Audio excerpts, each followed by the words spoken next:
quitté ce matin l'auberge Rattle River Hostel à Gorham. Gorham, c'est le petit village à l'entrée des Montagnes Blanches. Ceux et celles qui sont allés dans les Montagnes Blanches se sont probablement arrêtés à Gorham une fois pour s'approvisionner. J'étais resté à cet hôtel-là, à cette auberge-là, une journée supplémentaire, c'est-à-dire une journée et demie. Là, je suis arrivé il y a 2 jours en après-midi. J'ai passé la journée d'hier pour faire le réapprovisionnement et aussi pour conserver ma jambe dans la glace le plus longtemps possible. Là. Ce qui a fait beaucoup de bien. Pour l'instant, ça va bien. J'ai acheté également 15 000 calories de nourriture et un peu plus, soit pour 5 jours, 3 000 calories par jour. Et je vais m'efforcer d'essayer de tout manger ça. Ça fait beaucoup, mais je pense que j'en ai besoin.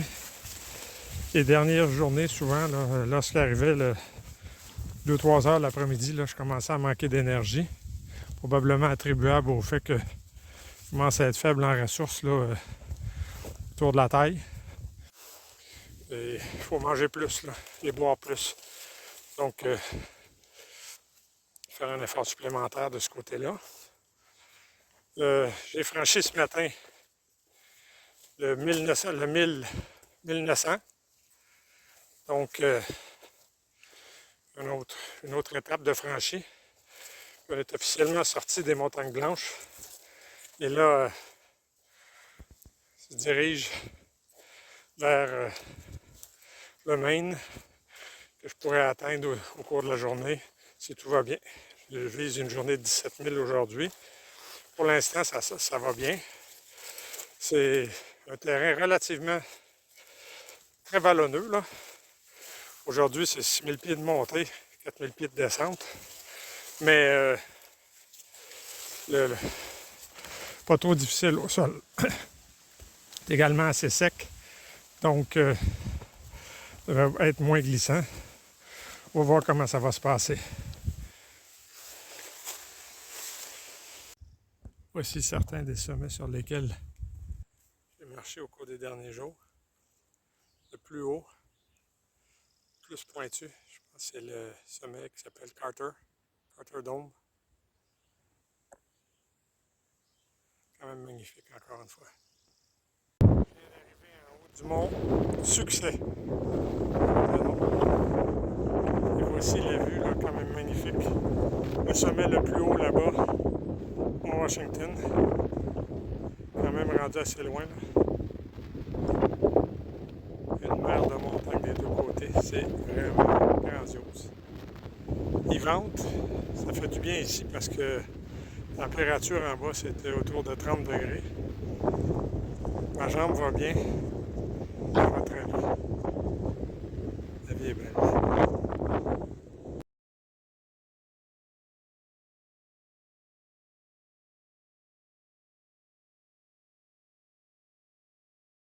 Il est 5h30.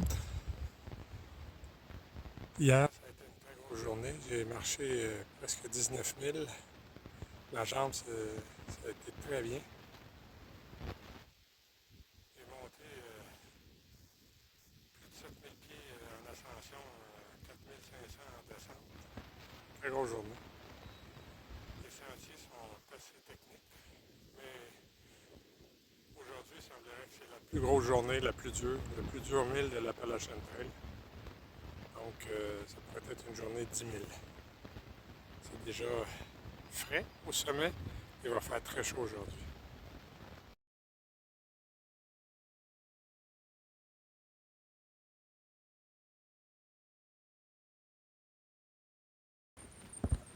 Là, on voit les gens qui sont en train de traverser.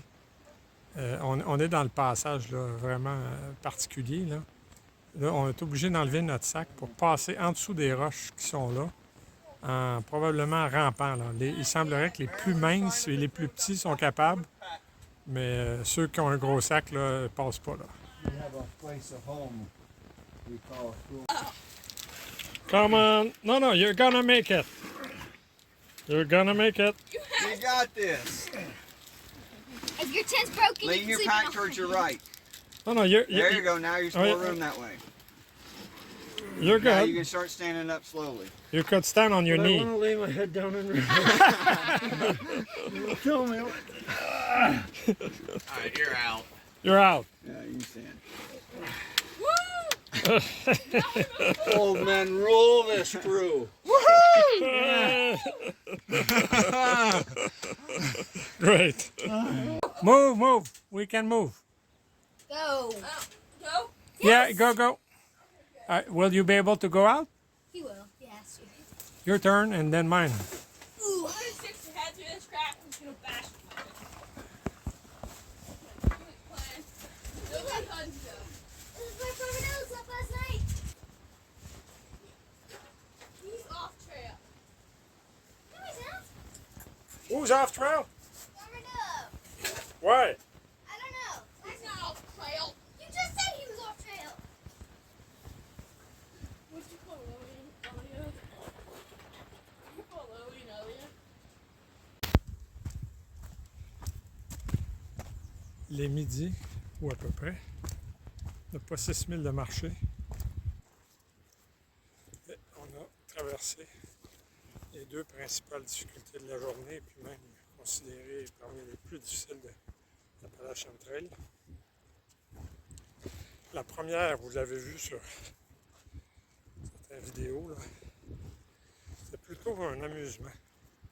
Une difficulté, c'était comme du bouldering, là. Monte, descend, puis c'était très agréable. C'est beaucoup amusé. Moi, je me suis beaucoup amusé. Ça a été très long. Ça doit avoir pris 2 heures faire un 1000. On était nombreux, ça n'ajoutait pas à la vitesse. Le chien avait parfois de la difficulté à trouver son chemin, parfois plus de facilité que nous. Mais bon. La deuxième partie, c'est celle que je craignais davantage. Là. Il s'agissait de monter sur une question de monter sur une slab de granit, presque 1500 pieds d'élévation. Ça, l'image que je m'en étais faite, c'est comme un mur d'escalade, là, à peu près 30%. Là, puis, mais c'est pas ça du tout. La réputation de cette section-là est surfaite, là, probablement attribuable au fait que ce n'est probablement, possiblement, une des premières difficultés techniques importantes que rencontrent les gens qui viennent du sud sur l'Appalachian Trail. Eux, ils doivent la descendre en plus. Mais la slab, à fond, on descend sur du granit, là, une genre de slab de granit finit plus, là. Mais on est dans le bois, puis on a toujours de chaque côté là, les racines des arbres. Donc on n'est pas très exposé. Là. Personne, je pense pas que personne peut se blesser gravement là-dedans, ni surtout pas en montant, en descendant peut-être. Là. Donc, c'est surtout, ça a été une montée plutôt exigeante au niveau cardio. Là. Ça montait raide. Là. Il fallait monter en adhérence. Là. Mais aujourd'hui, c'était sec, il faisait beau. Ça s'est très bien passé. Je suis très satisfait. La journée avance pas vite, en millage, mais toujours bon de savoir que les grosses difficultés sont plus derrière que devant. Moi, je me sens content. Il fait chaud, il vente, pas assez, puis on transpire beaucoup. Moi, j'ai le chandail ici bleu foncé, c'était pas sa couleur là.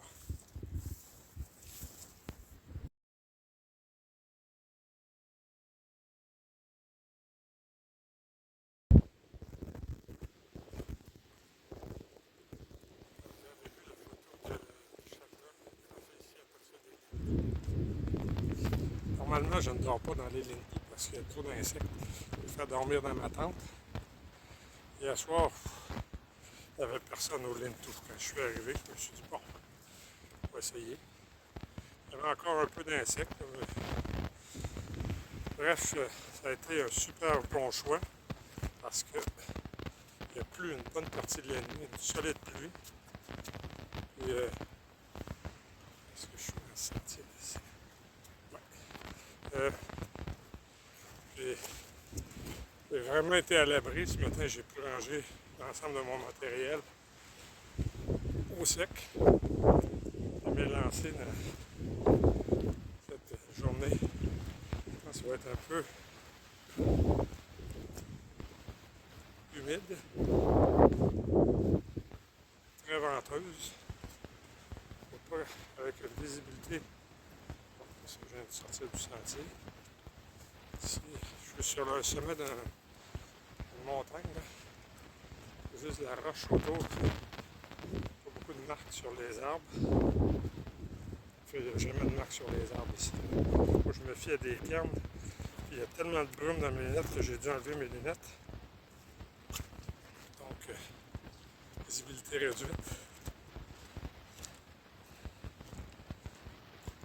Hier, j'ai marché quand même 14 000 pour la section là, dont j'ai parlé, qui était très lente. J'ai beaucoup aimé le paysage.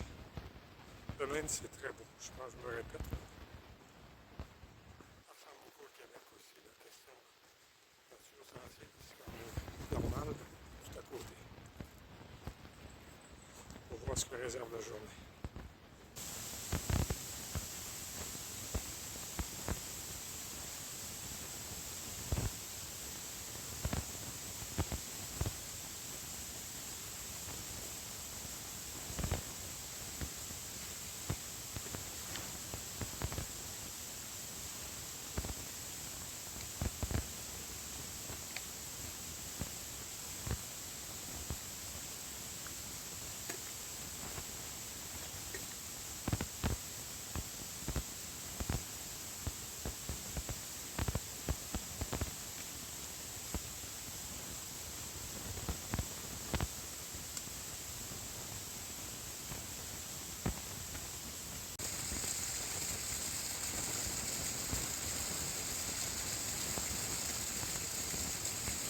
Et voici la vue qu'on obtient lorsqu'on arrive en haut d'un des très nombreux sommets de la journée.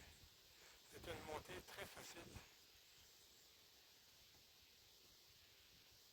bien qu'assez longue. Le sentier de toute beauté, les bénévoles font un travail de très grande qualité au Maine. C'est très bien indiqué. Les arbres sont coupés. C'est là où je m'en vais. Je ne sais pas comment je vais faire pour monter sur ce sommet-là. Il doit certainement avoir un sentier qui contourne. C'est très beau.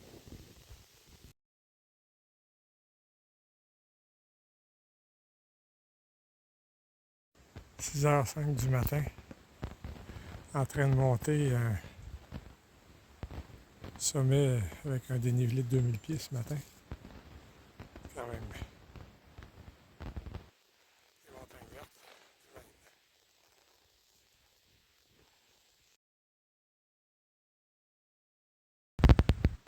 Je suis en train de redescendre le mont Bétis. Ça a été très long. J'avance très lentement. Le Maine est difficile. Je m'attendais à ce que ce soit plus facile. Toujours une question d'attente. Mais c'est très beau. C'est très beau. Et là, ça nous permet de voir un paysage qui rappelle le Québec, bien entendu. Mais c'est difficile. On vient d'avoir une petite ondée. Ça rafraîchit.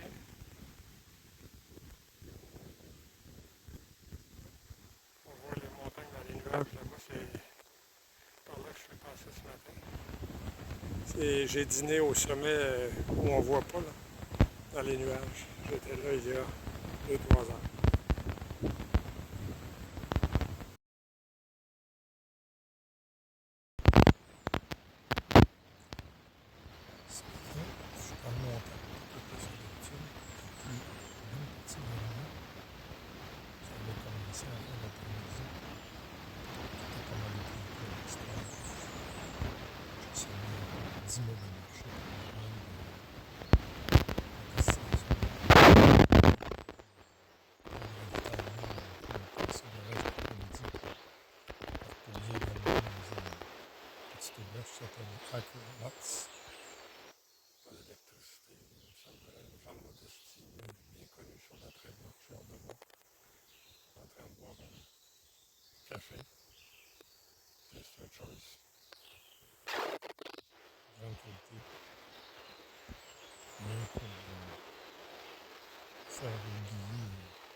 machine expresso, café à bonne compagnie. Réveil au bord d'un lac après une forte pluie. Il y avait un huard qui chantait cette nuit, c'était de toute beauté. Mais j'ai pas le goût de me baigner ce matin. Je sais pas si vous voyez au milieu du sentier, mais je suis en train de déranger une famille. Je vais m'en approcher tranquillement.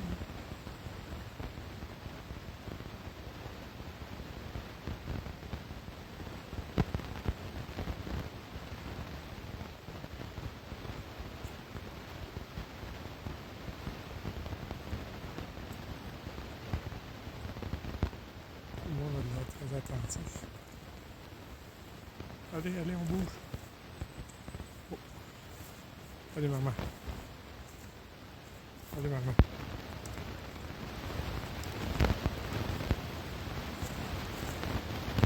On va aller.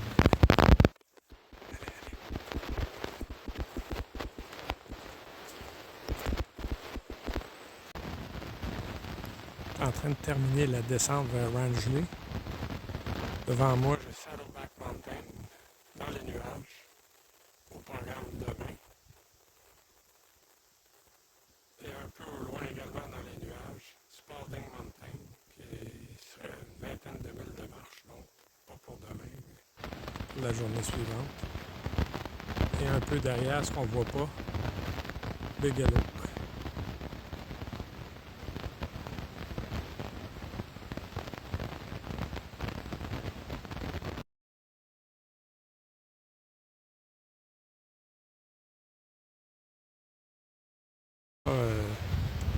Très relax, là. La montée s'est faite dans les nuages et on est censé avoir une vue spectaculaire d'ici. Et comme vous voyez, ben, la vue, c'est celle qu'il y a. C'est pas l'écran, c'est pas la caméra, c'est les nuages encore une fois. Heureusement, ils vendent pas trop. Et à cet endroit, devant une plaque, puis là, je voulais le souligner. C'est une plaque en l'honneur des personnes qui ont construit. In honor of the men. C'est pas men and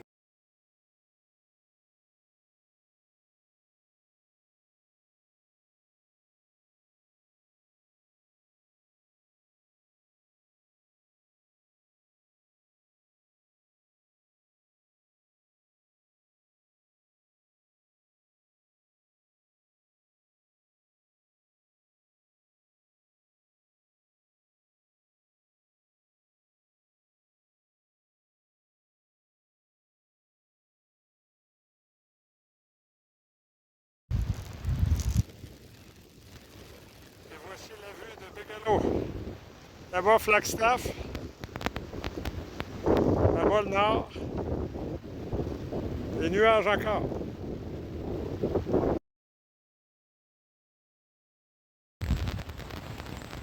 Alors que je suis en train d'arriver tout au bout de la montagne qui s'appelle Bigelow et Little Bigelow et tout ça, les nuages viennent de s'élever et j'ai la première vue des montagnes depuis, je pense, 3 jours. C'est quand même... et on voit un lac devant et c'est là que je devrais aller m'arrêter un peu plus tard.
D'abord, je m'excuse, il y a peut-être qualité audio.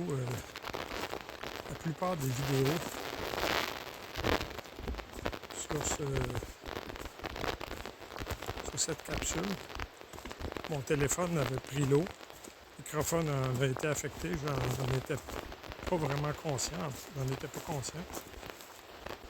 Et malheureusement, là, ça a donné ce que vous avez pu entendre ou malheureusement pas entendre. Je suis rendu à quelques milles, 5000 de Munson, qui est au millage 2078, moins de 120 000 donc de Katahdin. J'ai commencé la journée très tôt. Et j'ai marché, il est midi, j'ai marché un peu plus de 17 000. Je vais m'arrêter à Munson, qui se trouve à être la dernière ville village pour pouvoir se réapprovisionner avant le dernier droit. Et il y a une section de plus de 100 000 qui s'appelle le 100 Mile Wilderness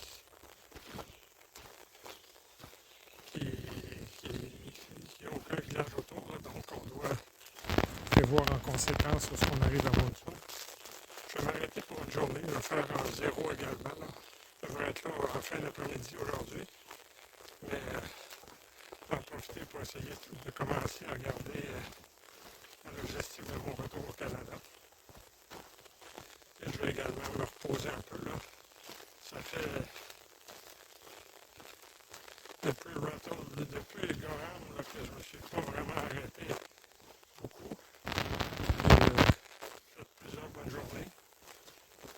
Et avant le dernier droit, là, je pense que c'est bon de se reposer un petit peu. C'est ce que je vais essayer de faire dans la journée de demain pour repartir vendredi.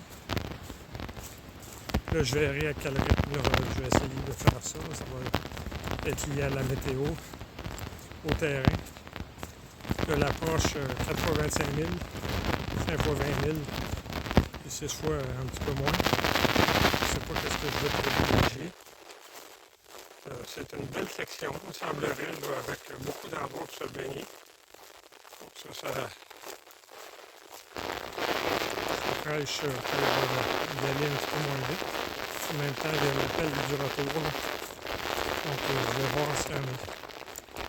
Ça va très bien. En forme, content, fatigué, mais je pense que le pire est derrière, le plus difficile est derrière. Il reste à faire la dernière section dont je vais parler dans la prochaine capsule.